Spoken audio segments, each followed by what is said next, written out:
गीता 18 के श्लोक नंबर 62 में भगवान स्वयं कह रहे हैं कि अर्जुन उस परमेश्वर की शरण में जा जिसकी कृपा से परम शांति व शाश्वत स्थान अर्थात सतलोक को प्राप्त होगा।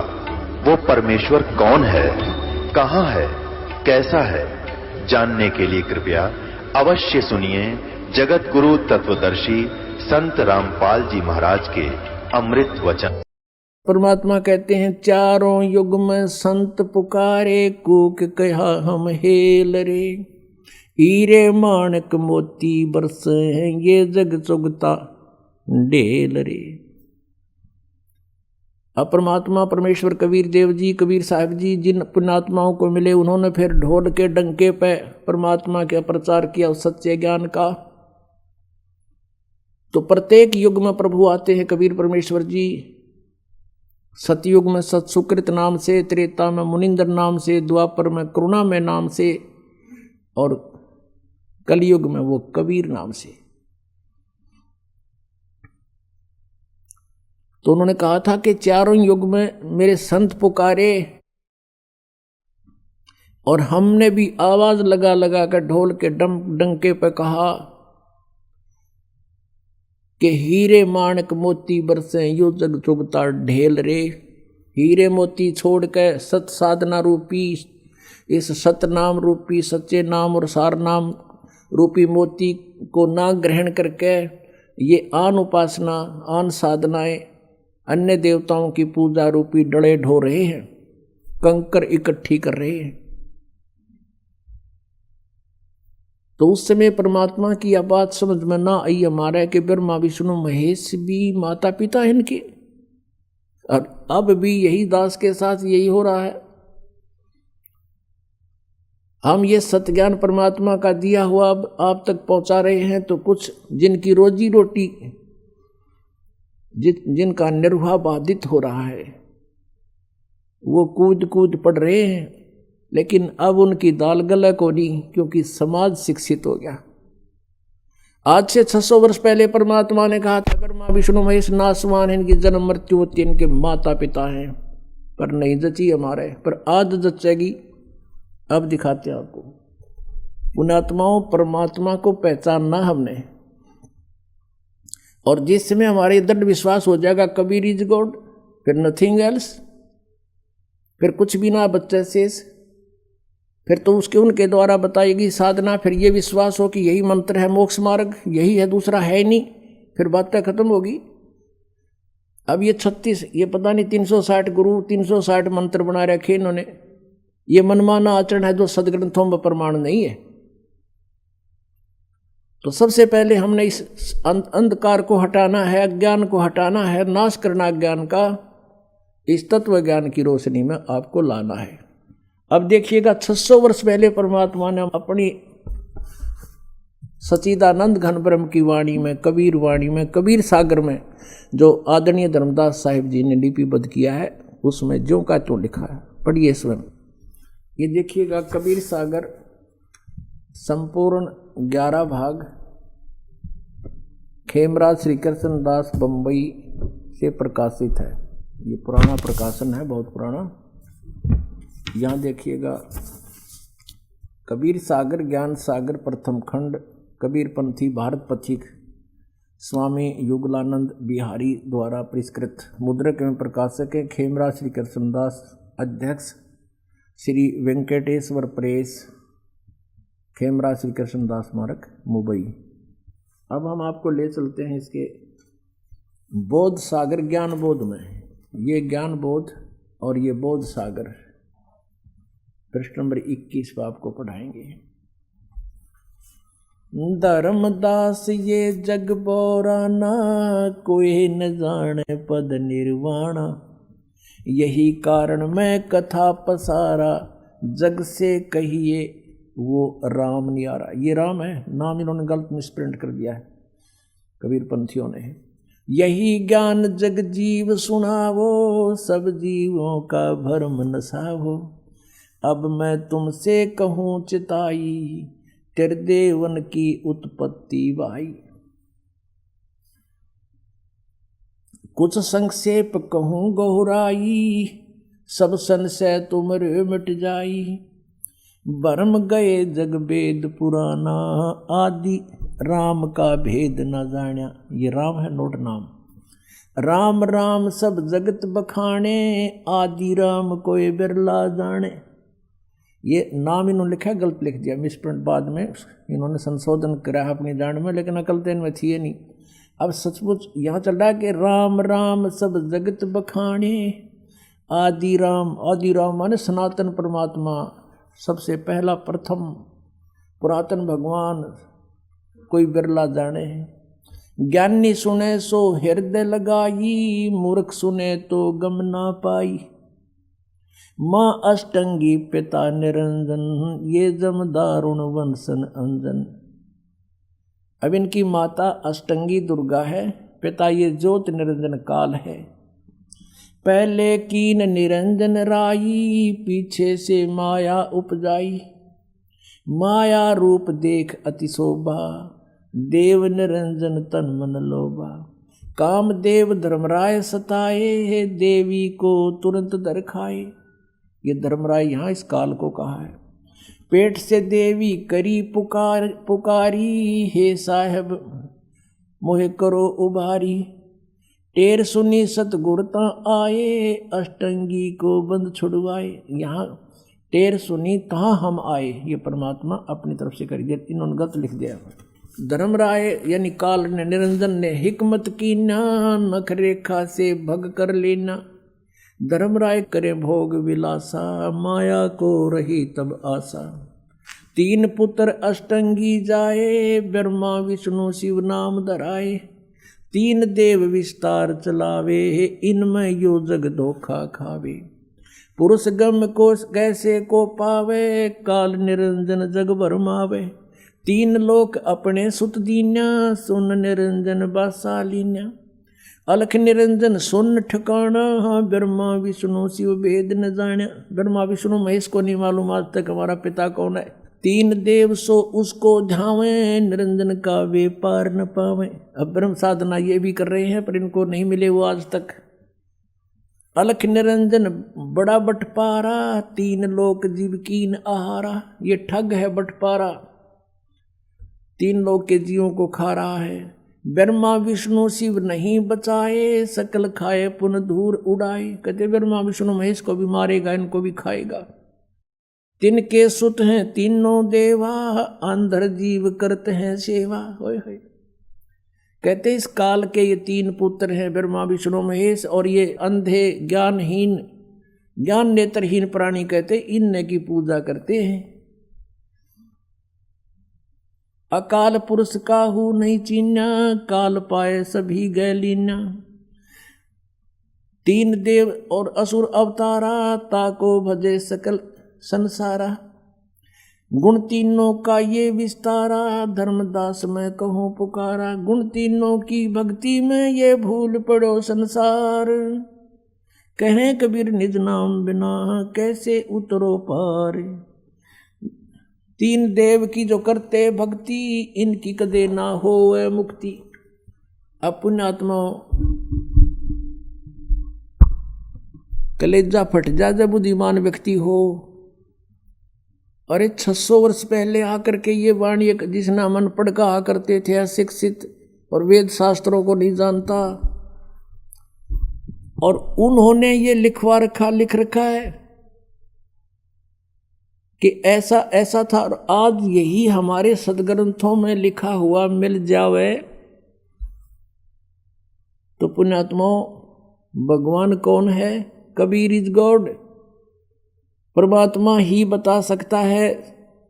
जैसे गीता ज्ञान दाता ये ब्रह्म है, यही काल है, अपने पुत्र श्री कृष्ण में प्रवेश करके ये बोल रहा है, ये ऐसी ही लीला करता है, ये सबके किसी के सामने नहीं आता। श्रीमद् भगवद गीता अध्याय नंबर 4 श्लोक नंबर 5 और 9 में ये स्वयं कहता है, अर्जुन तेरे और मेरे बहुत जन्म हो चुके हैं, तू नहीं जानता मैं जानता हूँ। मेरे कर्म और जन्म अलौकिक है, इसके कर्म अलौकिक यूँ हैं यूँ किसी में प्रवेश करके बोल पड़ता है। और गीता जी अध्याय नंबर 7 के श्लोक नंबर 24-25 में कहा है कि ये मूर्ख समुदाय सामने खड़े सैनिक मुझे ये कृष्ण मान रहे होंगे, आई एम नॉट कृष्ण। मुझ अव्यक्त को ये व्यक्ति आप न मननते, ये मुझे कृष्ण मान रहे होंगे जो मैं ये बोल रहा हूँ। मैं कृष्ण नहीं हूँ, मैं अपनी योग माया से छुपा रहता हूँ, मैं कभी किसी के समक्ष प्रकट नहीं होता। ये मेरा अटल अनुतम घटिया नियम है, मैं कभी किसी के सामने नहीं आता, मैं छुपा रहता हूँ, गुप्त रहता हूँ।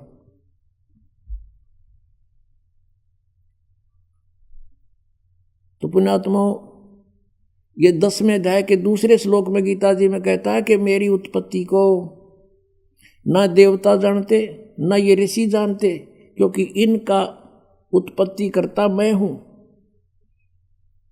अब पिताजी की उत्पत्ति को संतान नहीं जान सकती, दादाजी बता दे सारी डेट ऑफ बर्थ।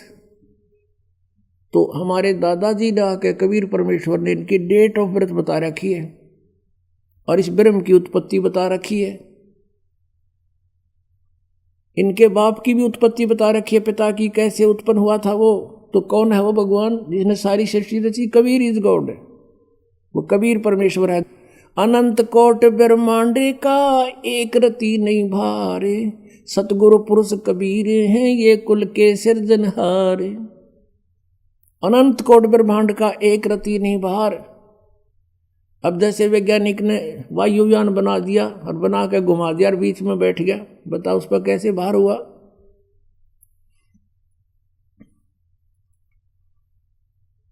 तो उस परमेश्वर ने आके हमारी को सारी ज्ञान दिया सब। अब आपको दिखाते हैं पवित्र सदग्रंथों में, देखिएगा शिव पुराण, यह है संक्षिप्त शिव पुराण, सचित्र मोटा टाइप, केवल हिंदी, गीता प्रेस गोरखपुर से प्रकाशित। इसके संपादक कौन है? हनुमान प्रसाद पोदार, गीता प्रेस गोरखपुर से प्रकाशित है। रुद्र संहिता आपके रूबरू कराते हैं सदग्रंथ की, संक्षिप्त शिव पुराण, पृष्ठ नंबर 98 से 98। इसके लास्ट में थोड़ा सा यहाँ से लिंक करके आगे चलेंगे। 5वां अध्याय रुद्र संहिता का एंड होता है। अपने पुत्र नारद की यह बात सुनकर लोक पिता में ब्रह्मा वहाँ इस प्रकार बोले। अब ये 6वां अध्याय शुरू हो गया। ब्रह्मा जी ने कहा, ब्रह्मन अपने पुत्र से कह रहे हैं, ब्रह्मा जी देव शिरोमणे, तुम सदा समस्त जगत के उपकार में ही लगे रहते हो। तुमने लोगों के हित की कामना से बहुत उत्तम बात पूछी है। जिस समय समस्त चराचर जगत नष्ट हो गया था, फिर कुछ भी नहीं था, अंधकार ही अंधकार था। उस समय तत्सद ब्रह्म, यह श्रुति में जो सत्य सुना जाता है एकमात्र वही शेष था। पहले तो ब्रह्मा ने वैसे ज्ञान नहीं था, फिर भी इन पुराणों को हम अभी तक सत्य मानते रहे, उससे ही देखें तत्सद ब्रह्म। अब ये किसके विषय में संकेत है बाद में बताएंगे, पहले हम अपना उद्देश्य देखते हैं। अब 100 पृष्ठ पर देखिएगा। जिस परब्रह्म के विषय में ज्ञान और अज्ञान से पूर्ण, अब ब्रह्मा जी सबसे श्रेष्ठ वक्ता इस ब्रह्मांड का, और वो कहता कुछ ज्ञान कुछ झूठा कुछ सच्चा मैं बताऊं जैसा मुझे पता है। जिस परब्रह्म के विषय में ज्ञान और अज्ञान से पूर्ण उक्तियों द्वारा इस प्रकार विकल्प किए जाते हैं, उसने कुछ काल के बाद द्वितीय की इच्छा प्रकट की, अपने भीतर एक से अनेक होने का संकल्प उदित हुआ। तब उस निराकार परमात्मा ने अपनी लीला शक्ति से अपने लिए मूर्ति की कल्पना की। मूर्ति माने आकार होता है। जो मूर्ति रहित परम ब्रह्म है उसकी मूर्ति, ये भगवान सदाशिव हैं। अर्वाचीन और प्राचीन विद्वान उन्हीं को ईश्वर कहते हैं। उस समय एकाएकी रहकर स्वेच्छा अनुसार व्यवहार करने वाले इन सदाशिव ने अपने विग्रह से स्वयं ही एक स्वरूप भूता शक्ति की सृष्टि की, जो उनके अपने श्रीअंग से कभी अलग होने वाली नहीं थी। उस पराशक्ति को प्रधान प्रकृति गुणवती माया बुद्धि तत्व की जननी तथा विकार रहित बताया है। वह शक्ति अंबिका कही गई है। उसको प्रकृति, ये प्रकृति शब्द याद रखना, ये दुर्गा के लिए है। यहाँ पर गीता जी के अध्याय नंबर 14 के श्लोक 3, 4, 5 में जब आपको दास दिखाएगा ब्रह्मा विष्णु महेश की उत्पत्ति, वहाँ कोड वर्ण है ये। वहाँ दुर्गा के विषय में कहा है प्रकृति के, ये प्रकृति मेरी पत्नी है, मैं इसके पेट में बीज स्थापित करता हूँ गर्भ में, जिससे सबकी उत्पत्ति होती है। काल बोल रहा है गीता को। सर्वेश्वरी और त्रिदेव जननी, तीनों देवताओं की माता, और नित्या और मूल कारण भी कहते हैं। सदाशिव द्वारा प्रकट गई उस शक्ति की 8 भुजाएं हैं, अष्टंगी। अब मैं तुमसे कहूँ चिताई, त्रिदेवन की उत्पत्ति वाई, माँ अष्टंगी पिता निरंजन। जिसको ये सदाशिव कहते हैं ना, ये सदाशिव ये है वो काल, वो शिव रूप धारण करके प्रकट हो जाता है अपने पुत्र का रूप बना करके। उसकी 8 भुजाएं हैं, शक्ति के 8 भुजाएं हैं। नाना प्रकार के आभूषण उसके श्री अंगों की शोभा बढ़ाते हैं। अब प्रकृति है या प्रकृति जो सारे 8 हथियार रखती है, वो उसकी 8 भुजाएं हैं और अनेक प्रकार के अस्त्र शस्त्र धारण करती है। एकाकिनी होकर भी वह माया संयोग वसात अनेक हो जाती है। जैसे 3 रूप और बनाए थे इसने, सावित्री, लक्ष्मी और पार्वती के। जो वे सदाशिव हैं उन्हें परम पुरुष ईश्वर, शिव, शंभु और महेश्वर कहते हैं। अब यहाँ क्लियर होगा इसका। अब ये हम 101 पर आगे पढ़ते पढ़ते 101 पृष्ठ पर रुद्र संहिता, और ये 6, 7वां अध्याय चल रहा है। वे अपने सारे अंगों पर भस्म रमाए रहते हैं। उन काल रूपी ब्रह्म ने, हो गया क्लियर, वो काल रूपी ब्रह्म है, ब्रह्मा विष्णु महेश का जो पिता है, दुर्गा का पति है। काल रूपी ब्रह्म ने एक ही समय में शक्ति के साथ, नाथ नहीं है, शक्ति के साथ शिवलोक नामक क्षेत्र का निर्माण किया था। उस उत्तम क्षेत्र को काशी कहते हैं। वे प्रिया और प्रियतम रूप, वे दोनों पति पत्नी के रूप में शक्ति और शिव, दुर्गा और ये काल रूपी ब्रह्म जो परमानंद स्वरूप है, उस मनोरथ क्षेत्र में नित्य निवास करते हैं। आगे देखो, देवर से एक समय उस आनंद वन में रमण करते हुए शिवा और शिव के, दुर्गा और काल के मन में यह इच्छा हुई कि किसी दूसरे पुरुष की भी सृष्टि करनी चाहिए, कोई संतान उत्पन्न करनी चाहिए। जिस पर यह सृष्टि संचालन का महान भार रखकर हम दोनों केवल काशी में रहकर स्वेच्छानुसार विचरें और निर्वाण धारण करें। ऐसा निश्चय करके शक्ति सहित सर्वव्यापी परमेश्वर शिव ने, काल रूपी ब्रह्म ने अपने वाम भाग के 10वें अंग पर अमृत मल दिया, यानी पति पत्नी व्यवहार किया। फिर तो वहां से एक पुरुष प्रकट हुआ, यानी पुत्र। यहां देखिएगा 102 पृष्ठ पे। अब हम यहां पढ़ेंगे, थोड़ा सा लेंगे। शिव ने कहा, उस उत्पन्न बालक से कहा, शिव ने कहा, वत्स बेटा, व्यापक होने के कारण तुम्हारा विष्णु नाम विख्यात हुआ। अब दुर्गा और काल से विष्णु का जन्म सिद्ध हुआ। अब देखिए ये 6वां अध्याय समाप्त हुआ। अब 7वें में आते हैं। ब्रह्मा जी कहते हैं देवर से, तत्पश्चात कल्याणकारी परमेश्वर सांब सदाशिव ने, यानी उस काल ने दुर्गा से संयोग करके जैसे विष्णु उत्पन्न किया, पूर्ववत प्रयत्न करके मुझे अपने दाहिने अंग से उत्पन्न कर दिया। अब पुण्यात्माओं, अब कोई शंका रही आपके कि कौन है इनका दादा, कौन है इन सब की सृष्टि, सबकी उत्पत्ति का जानकार? और परमात्मा बिना सर्वज्ञ नहीं हो सकता, सबको जानने वाला केवल कबीर इज गॉड। अब यहाँ पर 2 तो कंसेप्ट क्लियर हो गए कि विष्णु और ब्रह्मा की उत्पत्ति होगी इस काल से और दुर्गा के संयोग से, ये इनके पुत्र। अब तीसरा रह गया शिव। अब यहाँ अनुवाद करता विचलित हो गया। मूल संस्कृत पाठ में सही लिखा है, अब इसने अनुवाद करता केवल हिंदी है इसमें, इसने यहाँ गड़बड़ी कर दी। सोचा कि शिव से शिव की उत्पत्ति लिखूंगा तो मैं पागल का होऊंगा, इसने वो टाल मटोल कर दी। परमात्मा कहते हैं, चोर चुरावे तू बड़ी और गड्ढे पानी में वो गाड्डे हुआ ऊपर आओ न सच्चाई छनी ना। एक चोर ने तुम्बा चुरा लिया, सुख का तुम्बा, ये मतीरा हुआ अगर जैसे पेट तुम्बा होता है, बहुत बड़ा एक फल होता है, वो सूख जाता है, उसके अंदर से बीज निकाल देते हैं तो वो सूख कर बिल्कुल एक गेंद जैसा हो जाता, अच्छी बड़ी गेंद जैसा। उसने चुरा कर उसने सोचा पानी में लुको दे, छुपा दे, वो गोता मारे और पानी में नीचे छोड़ का और ऊपर आ जाए उससे ही पहले। तो कहते हैं चोर चुरावे तुमबड़ी गाड्डे पानी में, वो गाड्डे वो ऊपर आवे न सच्चाई छानी ना। अब आपको दिखाते हैं ब्रह्मा विष्णु महेश से अन्य है जो इनका पिता है। अब देखिएगा वही रुद्र संहिता,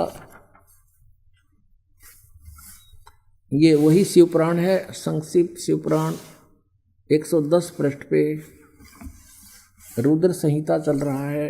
अब यहाँ हम 9वें अध्याय में आगे लास्ट में, इस प्रकार ब्रह्मा विष्णु तथा रुद्र इन 3 देवताओं में गुण हैं, परंतु शिव गुणातीत माने गए हैं। रजगुण ब्रह्मा, सतगुण विष्णु, तमगुण शिव, ये भी सिद्ध हो गया इन तीनों में गुण है, परंतु वो शिव यानी सदाशिव, ये काल रूपी ब्रह्म, ये इन तीनों से अलग है। यहाँ पर रुद्र शब्द लिख के इन्हें फेर गड़बड़ी कर दी, इन्हें सोचेंगे रुद्र तो अलग है कोई, आगे इसका कंसेप्ट और क्लियर कर दिया। अब जैसा कि आपको रह रह कर दास ज्ञान कराता है, लेकिन आप विद्यार्थी हो, कई बार ऐसा होता है कि आप सत्संग अटेंड नहीं कर पाते, उस समय वो टॉपिक चल पड़ता है। कैसे भ्रमित हैं, कहते हैं 3 देव सो उसको ध्यावें, निरंजन का हुआ पार नहीं पावें। ऋषि मुनियों ने परमात्मा प्राप्ति के लिए वेदों को पढ़ा, ओम नाम को पूर्ण परमात्मा का मान लिया, ब्रह्म को सुप्रीम गॉड मान लिया, हठ योग किया, ओम नाम का जाप किया, लेकिन कुछ भी हासिल ना हुआ। तो जैसे क्या हुआ, समाधि लगाते थे, मेडिटेशन करते थे, समाधिस्थ हो जाते थे। तो ये काल कैसे छल करता है, किसी को ब्रह्मा के रूप में दर्शन दे देता है समाधि दशा में, तो वो कहता है Brahma is God, Brahma is God, Brahma ही परमात्मा है, तो छुपाए बैठे अपने आप को, मैंने समाधि में देख लिया ये तो भगवान है। अब इससे ब्रह्मा जी की प्रभुता होगी, ब्रह्मा जी के भी चौड़ी काख होगी कि मैं भगवान हूँ। उधर से ये काल क्या करता, किसी दूसरे ऋषि को विष्णु जी के रूप में दे दिया दर्शन, अपने पुत्र विष्णु के रूप में।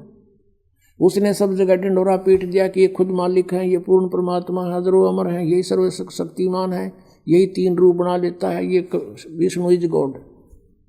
इस बात से विष्णु जी फूल गए, आई एम गॉड। किसी को ही अपने पुत्र शिव के रूप में दर्शन दे दिए, तो उसने शिव जी को सर्वेश्वर बता दिया, महेश्वर मृत्युंजय कालज्ञ सर्वेश्वर बता दिया। इसी बात के भ्रम से एक बार ब्रह्मा ने कहा विष्णु जी को जा करके, मैं तेरा बाप, तू खड़ा होकर मेरा सत्कार नहीं करता। विष्णु जी कहते मैं तेरा बाप, तो मेरी नाभि कमल से उत्पन्न हुआ है। ब्रह्मा कहता मैं सारी सृष्टि का रचने वाला हूँ, तू मेरा पुत्र है। इस बात पर गुट बाज गया, दोनों का झगड़ा हो गया। तो जब काल ने ब्रह्म ने देखा कि ये तो लड़ मरेंगे, उन्होंने उसके बीच में एक पिलर खड़ा कर दिया, तेजों में स्तंभ। ये लड़ना छोड़ गए, उसकी ऊपर नीचे ढूंढने लगे, खोज करने लगे इसका एंड कहाँ है। कहीं एंड ना मिल रहा, ब्रह्मा ने झूठ बोल दी। वो तो एक लंबी कहानी हम बताते हैं। फिर क्या हुआ कि ये काल आ गया सदाशिव रूप में, अपने पुत्र के रूप में प्रकट हो गया, शिव के रूप में, और इन दोनों से कहा कि यू आर नॉट गॉड, तुम परमात्मा नहीं हो, तुम्हें भ्रम हो गया, तुम अपने आप को ईश समझते हो, इस तुम्हारी ये फड़क निकालने के लिए, भ्रम निवारण करने के लिए मैं आया हूँ। इसके लिए आपको विद संस्कृत दिखानी पड़ेगी। शिव पुराण देखिएगा, ये प्रथम भाग है शिव महापुराण, हिंदी टीका सहित। श्री शिव महापुराण विद्या अवरिधि पंडित ज्वाला प्रसाद जी मिसर कृत, हिंदी टीका सहित, खेमरा श्री कृष्ण दास प्रकाशन बम्बई। इतने से अब हम इसमें थोड़ा सा लिंक देखेंगे। एक बार ब्रह्मा और विष्णु का युद्ध हो गया। अब यहाँ इसके 11 पृष्ठ पे विद्वेश्वर संहिता, विद्वेश्वर संहिता भाग 1 अध्याय 6 में नंदीकेश्वर बोले, नंदीकेश्वर यानी शिव का वाहन बताता है, इस काल रहता है इन्हीं रूप में। हे योगेंद्र, आगे एक समय विष्णु भगवान शेष शैया पर अपने गरुड़ादि पार्षदों की संयुक्त लक्ष्मी सहित शयन करते थे, विश्राम कर रहे थे। उस समय ब्रह्म ज्ञानियों में श्रेष्ठ ब्रह्मा जी अपनी इच्छा से वहां आए और सब प्रकार सुंदर सेज पर शयन करते हुए कमल लोचन विष्णु जी से पूछने लगे, तुम कौन हो? मुझे देखकर अभिमानी पुरुष के समान शयन करते हो, सोए पड़े हो। हे वत्स, हे बेटा, उठो, देखो मैं तुम्हारा स्वामी आया हूं।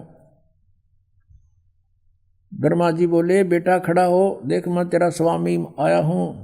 आए हुए गुरु को देखकर जो अभिमान करता है, उस द्रोही मूर्ख का प्रायश्चित होना उचित है। यह सुनकर विष्णु जी के अंतर में तो क्रोध हुआ, ऊपर अंदर तो छो उठा पर ऊपर ना दिखाया तुरंत बाहर, परंतु बाहर से शांत रहे और बोले, बेटा, बोले वत्स, तुम्हारा मंगल हो, बैठो, इस आसन पर विराजो। इस समय तुम्हारा नेत्र कुटिल और मुख बांका क्यों हो गया? क्योंकि छो मारे गुस्सा हो रहा था ब्रह्मा को। ब्रह्मा जी बोले, वत्स विष्णु, ये बेटा विष्णु, तुमको समय के प्रभाव से अभिमान है। हे पुत्र, मैं तुम्हारा रक्षक और जगत का पिता मैं हूँ। विष्णु जी बोले, ये तो सब जगत मुझ में स्थित है, तुम चोर के समान किस प्रकार अपना कहते हो? तुम मेरी नाभि कमल से उत्पन्न हुए हो, इससे मेरे पुत्र हो, मुझे पुत्र कहना वृथा है। नंदीकेश्वर बोले, इस प्रकार ब्रह्मा विष्णु दोनों ही रजोगुण से मुग्ध होकर विवाद करने लगे। मैं श्रेष्ठ हूँ, मैं स्वामी हूँ, ऐसा कहकर एक दूसरे को मारने की इच्छा से युद्ध करने में उत्सुक हुए। और तब संपूर्ण देवता विमान में बैठकर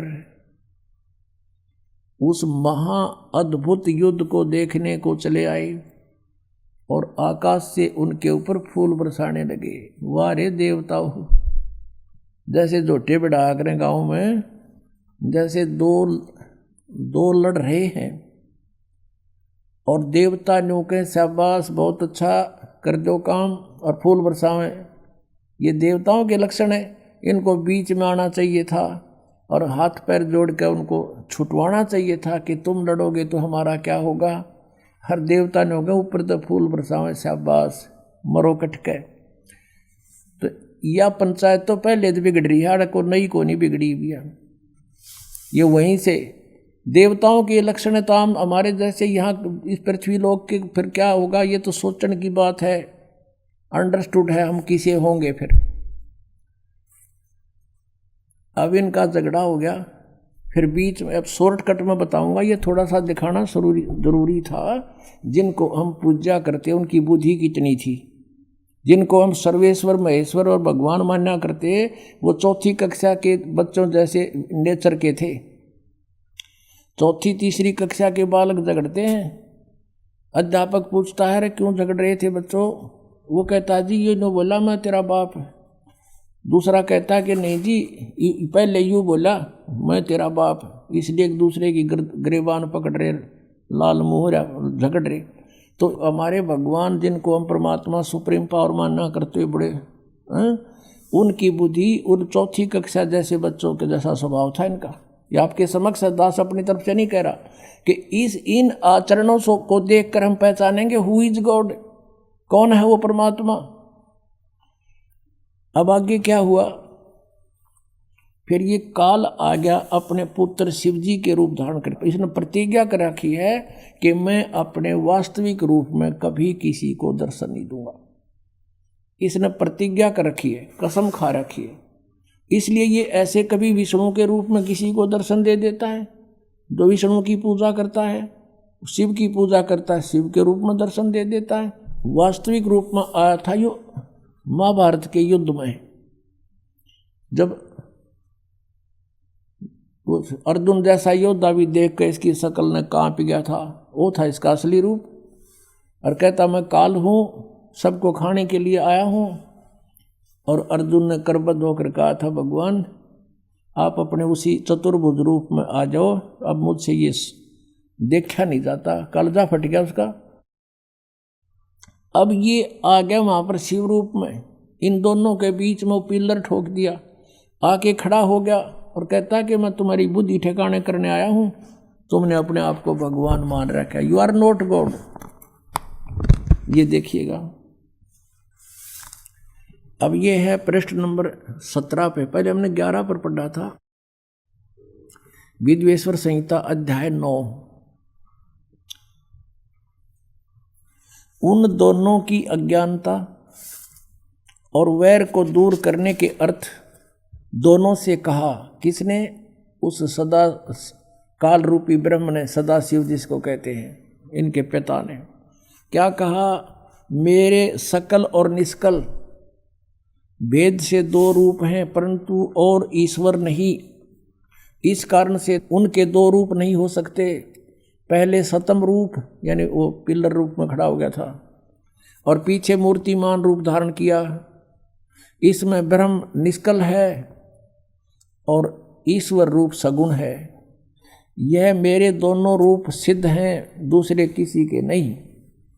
और देखो कमाल करते, नहीं हो सकते। इस कारण तुम दोनों को अथवा दूसरों को ईश्वरत्व की प्राप्ति नहीं हो सकती। तुमने जो अज्ञानता से अपने को ईश यानी भगवान मान लिया, ये बड़ा ही अद्भुत हुआ। उसको दूर करने को ही मैं रण स्थान में आया।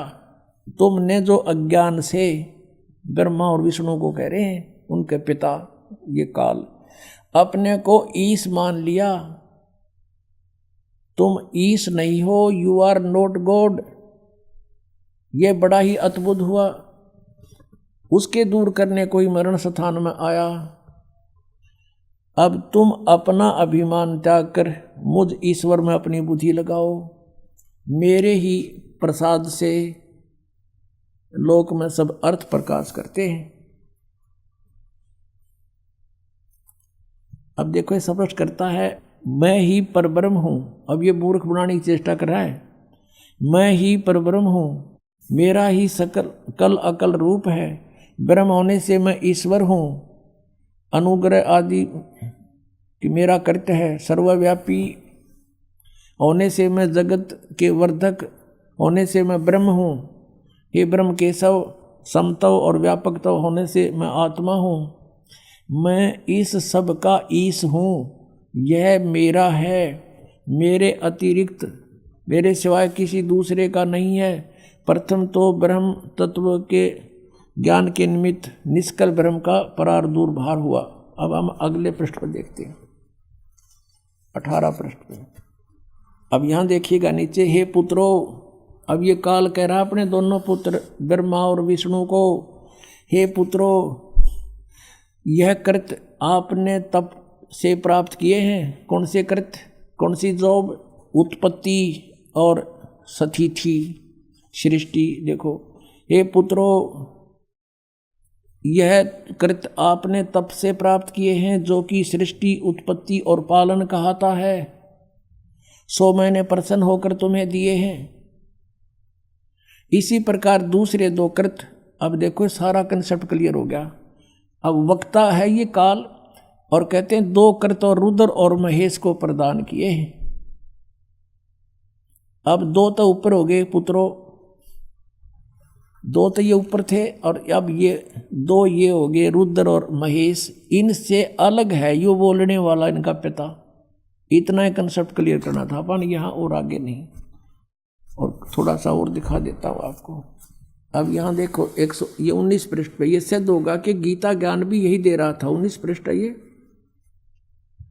विद्वेश्वर संहिता ही चल रही है ये, अध्याय 10 में। अब यहाँ ये बता रहा है, हे सौम्य, मेरे ज्ञान से विमुख होने से तुम्हें अज्ञानता आ गई। मेरा ज्ञान होने से ऐसा नहीं होता, ज्ञान और रूप महेश के तुल्य हो जाता। इस कारण उस ज्ञान की सिद्धि के निमित्त ओंकार नामक मंत्र जप करो, यही अभिमान को दूर करने वाला है। सोई निज मंत्र उपदेश करते हैं, ये ओंकार मेरे मुख से उत्पन्न होने से मेरे ही रूप का बोधक है। यानी ओम मंत्र कहता मेरा है, महामंगल करने वाला है, यह वाचक है, मैं वाच्य हूँ, यह मंत्र मेरा आत्मा है, इसके स्मरण से मेरा स्मरण होता है। उत्तर की ओर के मुख से अकार, पश्चिम के मुख से उकार, दक्षिण के मुख से मकार, पूर्व के मुख से बिंदु, मध्य के मुख से नाद उत्पन्न हुआ है। इस प्रकार 5 प्रकार से निर्गत हुआ। यह सब एक होकर ओम ऐसा एक अक्षर हो जाता है। इससे सिद्ध हो गया कि ओम मंत्र का जाप इस ब्रह्म का है, ब्रह्मा विष्णु महेश के पिता का है, और यही एकाक्षर हो जाता है। और यह सब नाम रूपात्मक वेद भूत दोनों कुल अर्थात स्त्री पुरुष भेद से भौतिक शरीर वर्ग से 2 का भेद वाला है, वह इसी मंत्र से व्याप्त है और शिव शक्ति का बोधक है। इसी ओंकार से सब जगत का बोधक प्रणव उत्पन्न हुआ है। अक्षर आदि के क्रम से अर्थात आकार से, नकार से, उकार से, मकार से, सी से, बिंदु से, वाह से प्रकट हुआ है। और इसी 5 अक्षर से 5 भेद से मात्र का आकार, अलंकार, ये सारा कुछ इनका सब का मूल कहते हैं ये ओम है। इन सब मंत्रों का ये ओम अक्षर है, और ओम एक अक्षर है। इसमें ओम नमः शिवाय कहीं पर भी मूल पाठ में नहीं है। इसमें यहाँ से शुरू होता है कि एकीभूत होकर के ये ओम इति एक अक्षर अभवत भवत, ये एक अक्षर हो जाता है, नथिंग एल्स। अब यहाँ जो ओम एक अक्षर है, गीता जी अध्याय नंबर 8 के श्रीमद् भगवद गीता अध्याय नंबर 8 के श्लोक नंबर 13 में कहा कि ओम इति एकाक्षरम ब्रह्म व्यवहारन माम अनुसमरण यह प्रयाति तदंदेहम सयाति परमाम गतिम। माम ब्रह्म, मुझ ब्रह्म का केवल एक ओम मंत्र है। ओम एक अक्षर का ये ओम मंत्र है, एक अक्षर, नथिंग एल्स। और जो उच्चारण करके सिमरण करता हुआ यह प्रयाति तदंदेहम, जो शरीर त्यागते समय तक इसका सुमन करता हुआ जाता है, सयाति परमाम गतिम, ओम से मिलने वाली परम गति उसको प्राप्त होती है। ओम से परम गति क्या होती है? ब्रह्मलोक प्राप्ति। 8वें अध्याय के 16वें श्लोक में कहा कि ब्रह्मलोक पर्यंत भी जन्म मृत्यु के अंदर है। अब हम अपने उस टॉपिक पर आते हैं कि इसलिए गीता जी अध्याय नंबर 18 के श्लोक नंबर 62 में गीता ज्ञानदाता कहता है कि तू सर्वभाव से उस परमेश्वर की शरण में जा, उसकी कृपा से तू परम शांति को और सनातन परम धाम को प्राप्त होगा। श्रीमद् भगवद गीता अध्याय नंबर 17 के श्लोक 23 में कहा कि ओम तत्सत इति निर्देश है ब्रह्मण त्रिविध समर्थ है। ब्रह्मण माने सच्चिदानंद घन ब्रह्म, परम अक्षर ब्रह्म, पूर्ण परमात्मा सतपुरुष का ओम तत्सत 3 मंत्र का जाप है, नथिंग एल्स। श्री गीता जी में और दूसरा मंत्र नहीं है ओम के अतिरिक्त। और ये 3 मंत्र का जाप गीता ज्ञानदाता कहता मैं नहीं जानता।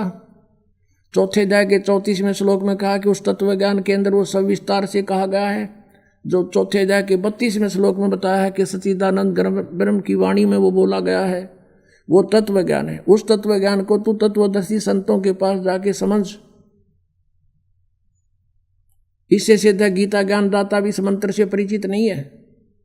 तो कहने का भाव ये है कि गीता जी के अंदर न हरे राम हरे कृष्ण, न सीताराम राधे श्याम, राम राम राधे श्याम सीताराम, और न ही ये ओम नमः शिवाय, और न ही ओम भगवते वासुदेव नमः। तो ये सारे मनमाना आचरण है ये मंत्र। गीता जी अध्याय नंबर 16 के श्लोक नंबर 23 में कहा है कि शास्त्र विधि को त्याग कर जो मनमाना आचरण करते हैं उनको कोई लाभ नहीं होना, ना उनको सुख हो, ना उनकी गति हो, ना उनको कोई सिद्धि प्राप्त हो, यूजलेस। और जो श्राद्ध कढ़ाते हैं, ये अस्थियाँ चुनवाते हैं, गीता जी अध्याय नंबर 9 के श्लोक नंबर 25 में कहा है कि जो भूत पूजेंगे भूत बनेंगे, देवताओं को पूजेंगे उनके नौकर लगेंगे जाकर उनके लोक में जाकर के, और जो मुझे पूजेगा वो मुझे प्राप्त होगा। तो वो भी कंसेप्ट क्लियर कर रखा कि ये साधना नहीं करनी चाहिए।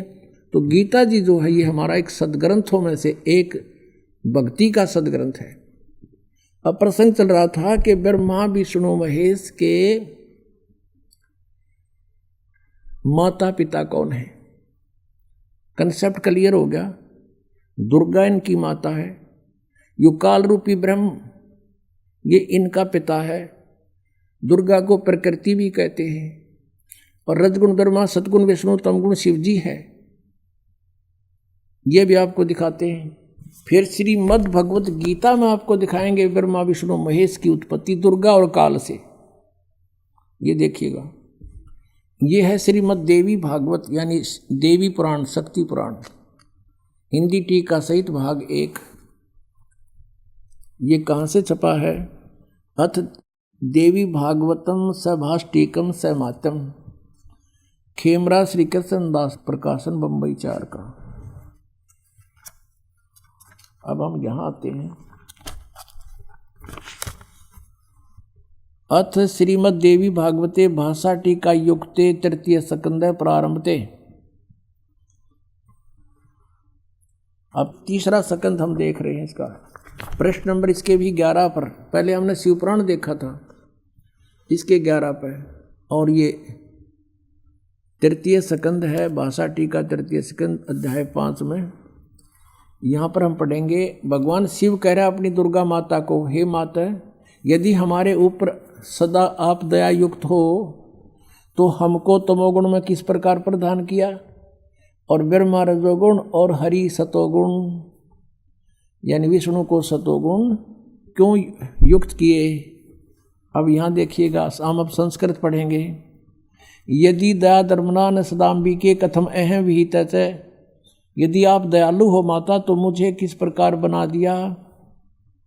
तमोगुण और कमल जय, कमल से उत्पन्न होने वाले ब्रह्मा को रजोगुण संभव, क्यों रजोगुण कैसे उत्पन्न कर दिया। सुवित किमो सतोगुण हरि, और विष्णु को किस प्रकार आपने सतोगुण बना दिया। इति सिद्धम रजगुण ब्रह्मा सतगुण विष्णु तमगुण शिव जी। और दिखाते हैं, क्योंकि पुण्यात्माओं आज हमने कंप्यूटर बना लिए, हेलीकॉप्टर बना लिए, एयरप्लेन बना लिए और स्काई लैब बना लिए, पता नहीं के रचना रच ली यहाँ पर इस नकली लोक में। 2 दिन का जीवन है और जो काम करना था उधर हमारा जान भी नहीं जाने दिया इस काल ने। एटम बम बना लिए, एक दूसरे के शत्रु बन गए। जो बनाना था वो छेड़ा भी कोई नहीं, शुरू भी नहीं किया, उसका स्टार्ट भी नहीं कर रखा। अब देखिएगा, ये PhD करा रहा है ये दास आपको, सौभाग्य आपको इस यूनिवर्सिटी में प्रवेश मिल गया, जो मोक्ष मिलेगा इससे। ये मार्कंडेय पुराण गीता प्रेस गोरखपुर से प्रकाशित है। इसके 123 पृष्ठ पे, इसके 123 पृष्ठ पे आपको दिखाते हैं। मार्कंडेय जी कह रहे हैं, संक्षिप्त मार्कंडेय पुराण 122 से शुरू होगा, यहाँ से देखते हैं 123 पर फिर पूरा विवरण है। मार्कंडेय जी बोले, ये मार्कंडेय जी का उपदेश चल रहा है, ये यहाँ देखेंगे 123 पृष्ठ पे, ये 123 पृष्ठ पे। अब यहाँ जाते हैं हम। इस तरह स्वयंभू परमात्मा की 3 अवस्थाएं हैं, रजोगुण प्रधान ब्रह्मा, तमोगुण प्रधान रुद्र, सतगुण प्रधान सत प्रधान विश्वपालक विष्णु है, और ये ही 3 देवता हैं और ये ही 3 गुण हैं। गुण तीनों की भक्ति में ये भूल पड़ो संसारे, कह कबीर निज नाम बिना कैसे उतरो पार। 3 देव की जो करते भक्ति, उनकी कदे ना होए मुक्ति। अब ये कंसेप्ट क्लियर हो गया, रजगुण ब्रह्मा है, सतगुण विष्णु, तमगुण शिव जी। अब और दिखाते हैं, ब्रह्मा विष्णु महेश नासवान है। उसके बाद आपको श्रीमद् भगवद गीता में दिखाएंगे इनकी उत्पत्ति दुर्गा और काल से। ये देखिएगा, श्रीमद् देवी भागवत गीता प्रेस गोरखपुर से प्रकाशित, संपादक हनुमान प्रसाद पोदार चिमनलाल गोस्वामी। इसके 123 पृष्ठ को दिखाएंगे बस थोड़ा सा, 123 पृष्ठ पे। अब भगवान विष्णु अपनी माता दुर्गा की स्तुति करते हुए कह रहे हैं, तुम शुद्ध स्वरूपा हो, ये सारा संसार तुम इसे उद्भासित हो रहा है। मैं ब्रह्मा और शंकर हम सभी तुम्हारी कृपा से विद्यमान हैं। हमारा आविर्भाव और तिरोभाव, आविर्भाव माने जन्म, तिरोभाव माने मृत्यु हुआ करता है। केवल तुम ही नित्य हो, जगत जननी हो, प्रकृति और सनातनी देवी हो। प्रकृति शब्द याद रखना दुर्गा के लिए है। भगवान शंकर बोले, देवी यदि माँ भाग विष्णु तुम ही से प्रकट हुए हैं, उस तो उनके बाद उत्पन्न होने वाले ब्रह्मा भी तुम्हारे ही बालक हुए। फिर मैं तमोगुणी लीला करने वाला शंकर क्या तुम्हारी संतान नहीं हुआ, अर्थात मुझे भी उत्पन्न करने वाली तुम ही हो। शिवे संपूर्ण संसार की सृष्टि करने में तुम बड़ी चतुर हो। कंसेप्ट क्लियर हुआ। इस संसार की सृष्टि स्थिति और संहार में तुम्हारे गुण सदा समर्थ हैं। उन्हीं तीनों गुण से उत्पन्न हम ब्रह्मा विष्णु एवं शंकर नियमानुसार कार्य में तत्पर रहते। हम तो केवल आप वर्क डन दे सकते हैं, किसी का कोई परिवर्तन नहीं कर सकते। अब इससे 4 कंसेप्ट क्लियर हो गए। इस पवित्र पुराण देवी पुराण के इन चंद लाइनों में 4 कंसेप्ट क्लियर हो गए। एक तो ये हो गया कि ब्रह्मा विष्णु महेश नाशवान है, इनकी जन्म मृत्यु होती है। दूसरा ये हो गया कि इनकी माता दुर्गा है। और तीसरा ये हो गया रजगुण ब्रह्मा सतगुण विष्णु तमगुण शिव जी। और चौथा ये हो गया कि ये केवल वर्क डन, जैसा कर्म करोगे वैसा ही दे सकते, इसमें कोई परिवर्तन नहीं कर सकते। और 5वां ये भी हो गया कि दुर्गा को प्रकृति भी कहते हैं। अब देखिएगा पवित्र श्रीमद् भगवत गीता, गीता प्रेस गुरुपुर से प्रकाशित है। जय दयाल गोविंद का इसके अनुवादक है। अब 14वें अध्याय के 3 श्लोक ये कंसेप्ट क्लियर कर देंगे। कोड वर्ड है, चारों वेदों का संक्षिप्त वर्णन है, ये बहुत ही शॉर्ट में है। अब देखना यहां से,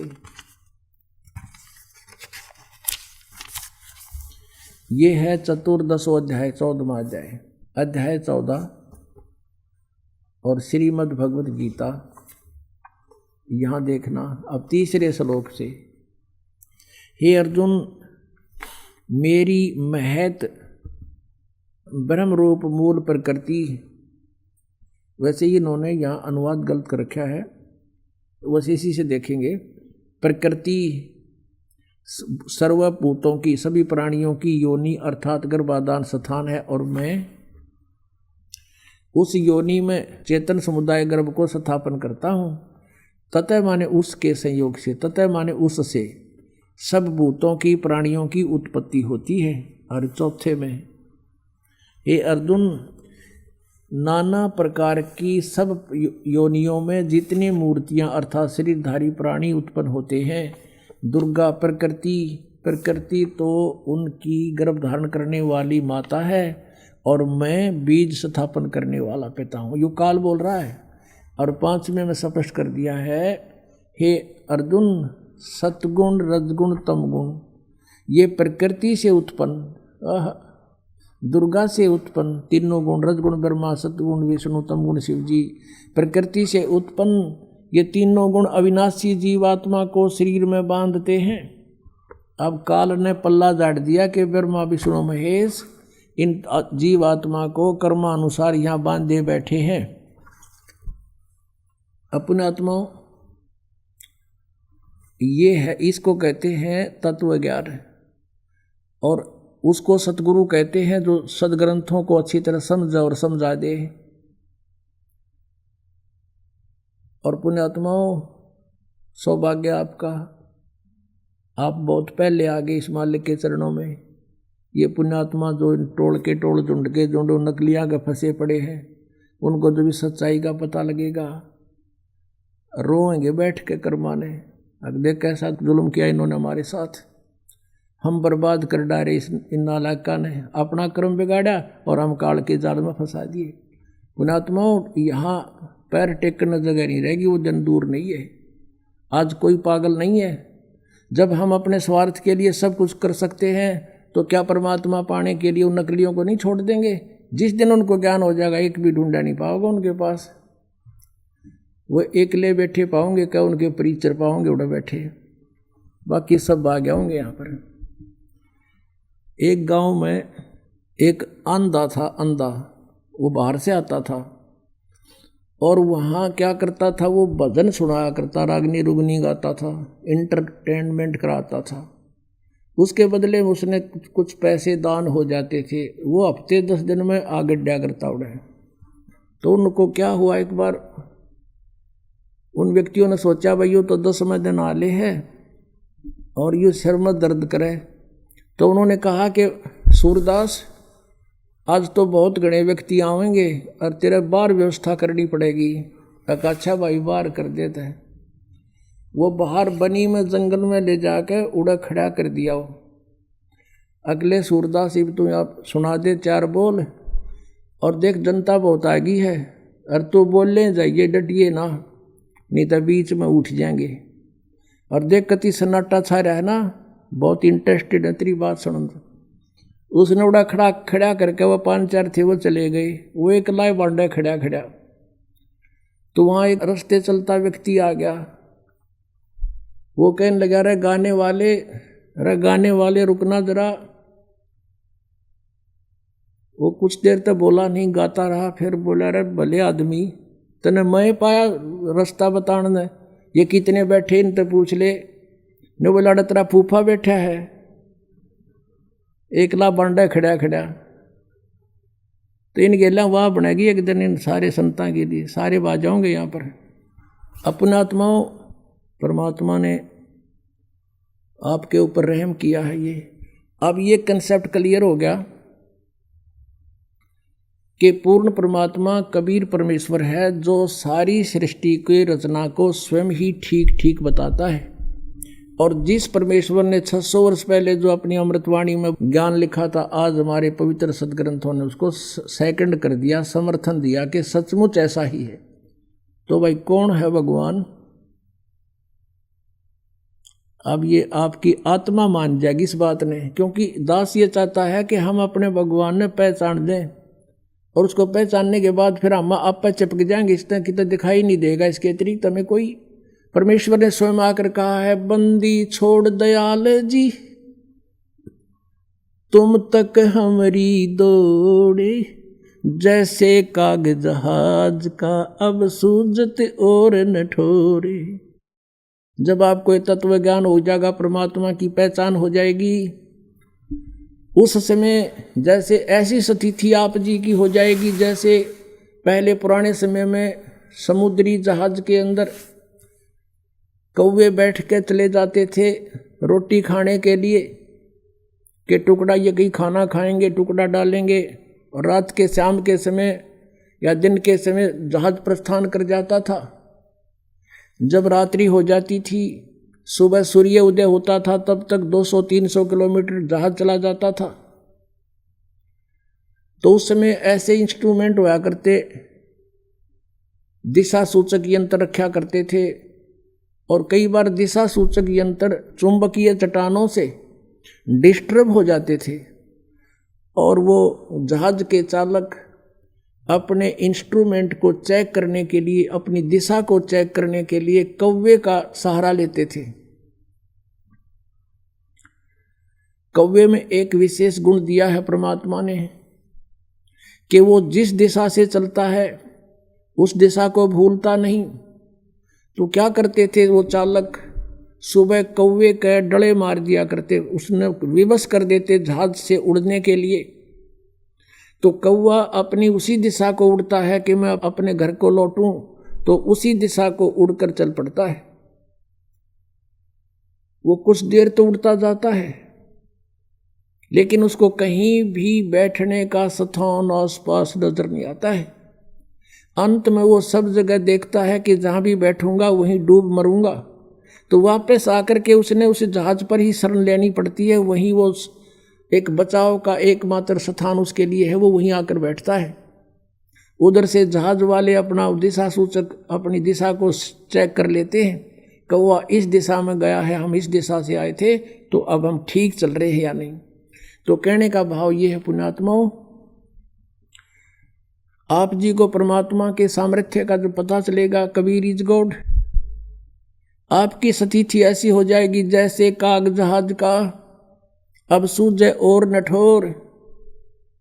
सब जहां भी बैठे वहीं डूब कर मरे, यानी और संत नहीं और भगवान नहीं और कहीं पर भी ये ज्ञान नहीं, तो फिर आपकी ये स्थिति हो जाएगी कि और कितने ठिकाना नहीं। और इसके लिए प्रयत्न किया जा रहा पुण्यात्माओं कि हम अपने परमात्मा को पहचान लें। परमेश्वर कहते हैं, मैं रोवत हूँ सृष्टि को, ये सृष्टि रोवे मोहे, और कह कबीर हमारे वियोग को और समझ नहीं सकता कोई, ये तो मुझे खोज रहे हैं भगवान सर्वशक्तिमान सुखदायक सब दुखों का दूर करने वाला, और मैं कहता हूँ मैं भगवान हूँ, लेकिन ये मुझे पहचानते नहीं के नहीं, कबीर किसी ने भगवान बना दिया। और जिन तुम भगवान मानो थे वो कहाँ से प्रमाणित थे? हम कहते थे पुराणों में ऐसा लिखा है, आप पुराणों ने बता दिया इनकी स्थिति के ब्यों थे इन भगवानों का, तो अब आपके परमात्मा पहचान आओगा। पुणात्मा,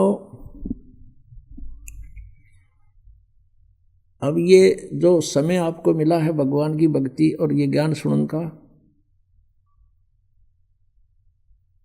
अब देखो परमात्मा ने आपके लिए कितनी सुविधा प्राप्त करवाई है हम दासों से। तुम कितने कृपा पात्र हो उस परम पिता कबीर भगवान की, कितनी प्यारी आत्मा हो तुम, उन श्रेष्ठ आत्माओं में से हो जिनको वो खोजता फिर रहा है। सर्दी का मौसम है, रजाई आपके पास है, और ये दास परमात्मा की महिमा की बौछार आप पर कर रहा है। अब इसमें लटके ना लियो या ख्यास राखियो, नहीं तो भगवान रुष्ट गणा हो जाएगा। देख इतनी दूर आए और ये अमृत ज्ञान की तो खोजे तो नहीं पावे, और तुम लटके ले जाओ, तो वो तो फिर एपिसोड गया ना, जितना आप लटके ले गए उसमें तो खो दिया सारा काम। तो परमात्मा पाने के लिए तो महापुरुषों ने अपने शरीर को सुखा दिया तपस्या कर करके, और हृदय में जिनका चोट लगी तो कैसे लगी? लागी का मार्ग और है लगे चोट काल जा करके, लागी का मार्ग और है लगे चोट काल जा करके, लगे चोट काल जा करके, लगे चोट काल जा करके,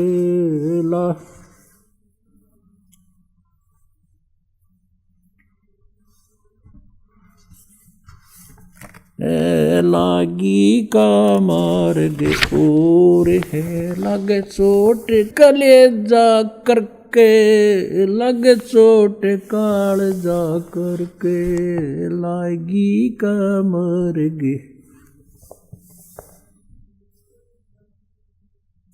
कहते हैं जब आपके लगन लगेगी मालिक की, कलेजे में कसक हो जाएगी, एक न्यारी कसक उठेगी। परमात्मा कहते हैं जब आपका या लगन लगेगी भगवान की, कहते हैं कबीर वैद बुलाइया और पकड़ के देखी बा, और वैद न वेदन जान ही मेरा करग कलेजे बा। घरवाला ने सोचा कि तो बहुत बीमार सा हो गया, उदास सा रहता है, कोई भयंकर रोग हो गया इसके। वैद बुलाया, नाड़ी पकड़ के देखी, वैद्य ने बोला नाड़ी ठीक है, अस्वस्थ नहीं है ये, और फिर भी यू कैसे ऐसे खोया खोया क्यों रहता है? परमात्मा कहते हैं कबीर वैद्य बुलाइया पकड़ के देखी बाँ, और वैद्य न वेदन जान ही मेरा करक ले जेवा।